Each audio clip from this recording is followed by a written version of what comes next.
નમસ્કાર દોસ્તો, શાંતિશ્રમ ન્યૂઝમાં આપનું સ્વાગત છે।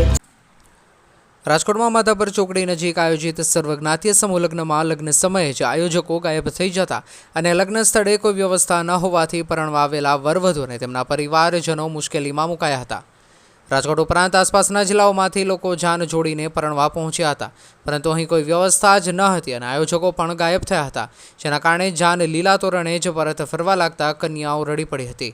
તો બીજી તરફ પરિવારજનોએ હોબાળો મચાવતા રાજકોટ પોલીસ દોડી આવી હતી અને માનવતાવાદી વલણ અપનાવી લગ્નની વિધિ સંપન્ન કરાવી અને જવાબદારી લીધી હતી।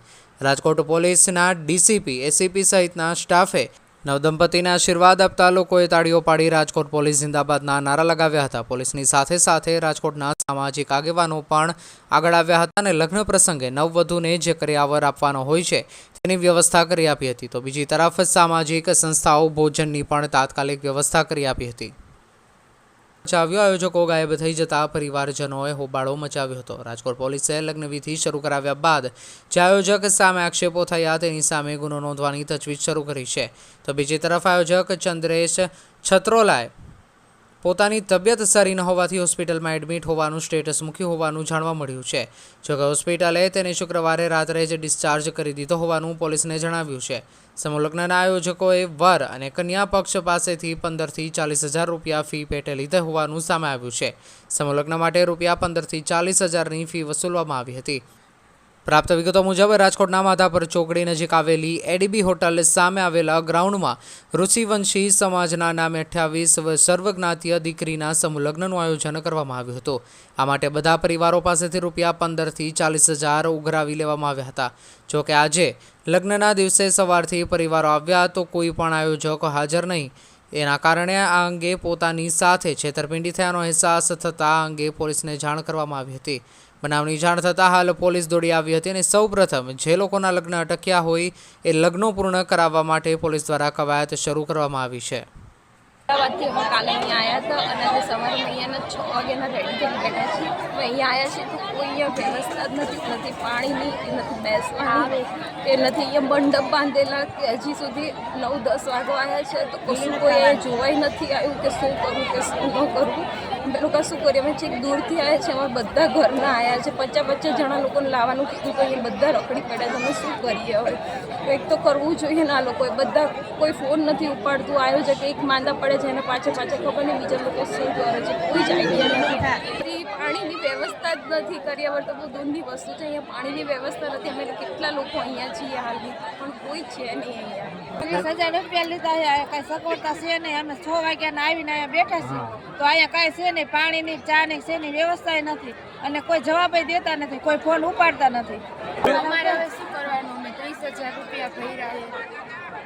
અમે 6:30 વાગ્યાના સવારે આવ્યા છીએ, 6:30નો ટાઈમ હતો, આજે 9 વાગ્યા અત્યારે હજી લગી કાંઈ વ્યવસ્થા નથી। બધા ટોટલી માણસો હેરાન થાય, નથી કોઈ ઓલા ફોન ઉપાડતા, બધાના સ્વિચ ઓફ છે, નથી પોલીસવાળા જવાબ દેતા, ફોન કર્યા કોઈ ઉપાડતા નથી। અહીંયા આવી ગયા, કાંટો મારીને વયા ગયા, આગળ શું કરવાનું અમારે હવે વિચાર। 28 આ કરિયાનું તો એ લોકો આયોજકે જે કર્યું હોય એ ગોઠવેલું છે, આટલું નથી કાંઈ। બાકી જમણવારના આ જે ખર્ચો થયો એ બધા અમારી પાસે પૈસા લઈ લીધા। કેટલા લીધા? ટોટલ એક હોય મંડપ એનાથી 35,000 લીધા, બે ટૂંકમાં વર કન્યાના બેયના થઈ જમવાના આવી જાય અને આ જે લગ્નનો ખર્ચો છે।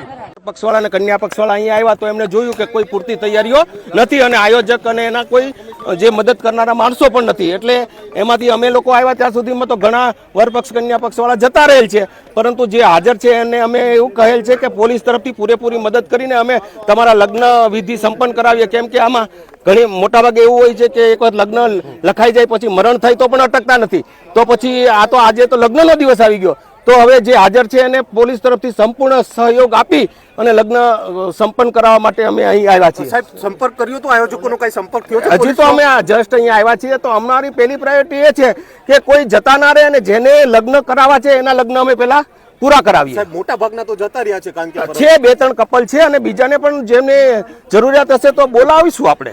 અને તમે પણ હું તો એમ કહું છું કે આ તો એવું સામાજિક જવાબદારીનું કામ છે કે પોલીસ નહીં, આ પત્રકારો પણ આમાં આ ઇન્ટરવ્યુની કામગીરી પૂરી થયા પછી આ વિધિમાં જોડાવ. અમે સાથે હતા સાહેબ, બસ એટલે જ આવ્યા હા છીએ. હા પરંતુ એટલે પોઝિટિવ મેસેજ જવો જોઈએ અને આખે આખું એવી રીતે સંપન્ન થવું જોઈએ કે ભલે પેલો ભાગી ગયો પણ પછીથી જે સમાજના નાગરિકોએ જવાબદારી ઉપાડી એનાથી આ કામ દીપી ઉઠ્યું. એમ મારું નામ અર્જુનભાઈ દેવરાજભાઈ રોરિયા છે.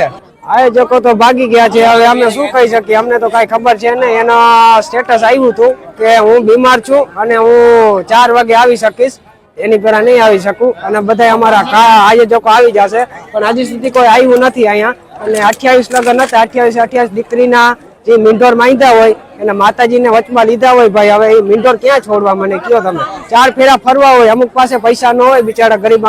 અમે તો જેમ કે થોડા પૈસા વાળા પણ મિડલ ક્લાસ માણા હોય એ શું કરે આમાં, તમે મને કયો? એ 15,000 રૂપિયા છોકરી કન્યા પક્ષ પાસે લીધા છે, 15,000 રૂપિયા એને અમારી પાસે લીધા છે અને 30,000 ટોટલ લીધા છે. અને અહીંયા કઈ પણ આયોજક કરેલું નથી, ખાલી આ માંડવા લગાવેલા છે. લગભગ મને લાગે એના પૈસા નહીં દીધા હોય એને. ખાલી અમારી માંગ છે ને અમે 1 લાખ રૂપિયા ને અમે આપી દઈએ. 1 લાખ રૂપિયા અમને એને અમારી ઇજ્જત આપી દે. અમારી જે આ ઇજ્જત ગઈ છે બધા માણસો વચારે એ ઇજ્જત આપી દે. અમે 1 લાખ રૂપિયા દેવા ત્યારે. મારું નામ હંસાબેન. અમે આવ્યા છે રાજકોટ થી મોવડી પ્લોટ માંથી છે ભાઈ. અમારે એમાં ભાણેજ પૈણાવા આવ્યા છે તો હવે હાવ ઈ ગરીબ છે. વ્યાજે પૈસા લઈને ફરી તો મોદી સરકારે એમ કે છે મારી વાલી દીકરીઓ, મારી વાલી બેનું છે, મારી રાખડી બાંધે. તો મોદી સરકાર આટલી બધી દીકરીઓ રોવે સાહેબ, તો એનું આયોજન કેમ કોઈ નથી કરતા? અત્યારે તો કઈ બધા 5 વાગ્યા કઈ છે જ નહીં, કઈ હતું જ નહીં, કઈ પાણીની વ્યવસ્થા નહીં, કઈ કોઈ હતું જ નહીં. એક બ્રાહ્મણ બે બેઠા છે ધોતિયા પહેરી, બાકી કોઈ કઈ હતું જ નહીં. પૈસા આપી દીધા છે, પૈસા આપ્યા હે વરરાજા તરફથી, દીકરી તરફથી સાહેબ વ્યાજે લઈને આપ્યા છે. તો મોદી સરકાર એવું કે છે આયા કેમ એનું મોદી સરકાર ન્યાય નથી લેતા. બધા પ્લેન ઉતારે છે ગમે ત્યાં, રૂપિયા વાળા હોય એની પર થવાનું, આ ગરીબ નું કઈ નહીં થવાનું. આટલી દીકરીઓ રોવે છે, આટલી દીકરીઓ રોવે છે અને પોલીસ વાળા આવીને પાછા વહી ગયા. આ દીકરીઓનું કઈક તો કરવું ને. આમાં બધા હરખા નહીં હોય, ઘણા માથા ભાઈ રહી હોય, બધા ડાયા નહીં હોય.